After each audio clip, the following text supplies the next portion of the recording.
Hello guys, gataan ko yung barilyeting laman at winirito. Lagyan ko ng malunggay at ampalaya at sili, luya, bawang at saka ginisang alamang. Igisa na natin sila. Igisa muna ang bawang, sibuyas, luya sa olive oil.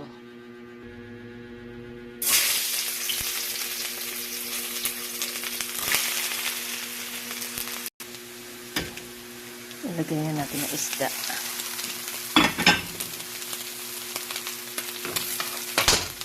At mainit. At ang alamang, ilagay na ang ginisang alamang.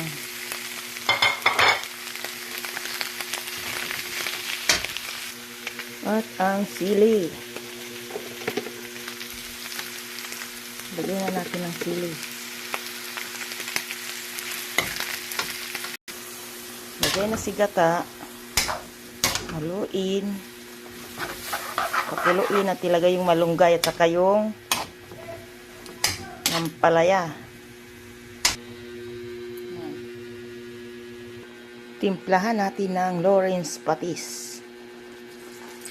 Aroy, parami. Dahil kumulo na siya ng kumulo, ilagay na natin ang gulay. Ayan na siya.